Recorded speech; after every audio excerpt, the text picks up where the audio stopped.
Thrissur corporation stadium സ്വകാര്യ ക്ലബിന് നൽകാനുള്ള നീക്കത്തിനെതിരെ പ്രതിഷേധം.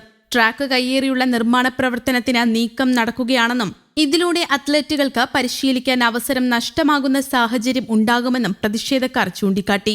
ഇതിനെതിരെയാണ് കായിക താരങ്ങളും പരിശീലകരും കായിക പ്രേമികളുമടക്കം പ്രതിഷേധവുമായി രംഗത്തെത്തിയത്. ഖേലോ ഇന്ത്യ 10 കോടി രൂപ വാഗ്ദാനം ചെയ്ത് രംഗത്തെത്തിയെങ്കിലും കോർപ്പറേഷൻ ധാരണാപത്രം ഒപ്പുവയ്ക്കാതെ അവസാന നിമിഷം പിന്മാറുകയായിരുന്നു. സ്വകാര്യ ക്ലബിന് നൽകുന്നതോടെ ആദ്യ 2 ട്രാക്ക് കയ്യേറി ചുറ്റുവേലിയടക്കം നിർമ്മിക്കാനുള്ള രൂപരേഖ തയ്യാറായി കഴിഞ്ഞു.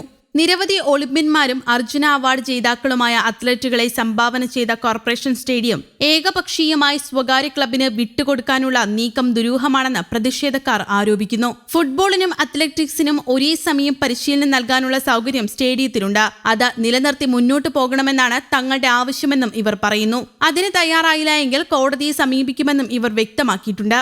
അത്ലറ്റ്സ് വെൽഫെയർ അസോസിയേഷന്റെയും മാസ്റ്റേഴ്സ് അത്ലറ്റിക് അസോസിയേഷന്റെയും സംയുക്ത ആഭിമുഖ്യത്തിൽ സ്റ്റേഡിയത്തിൽ നിന്നും കോർപ്പറേഷൻ ഓഫീസിന് മുന്നിലേക്ക് നടന്ന മാർച്ചിൽ നിരവധി കായിക താരങ്ങൾ പങ്കെടുത്തു.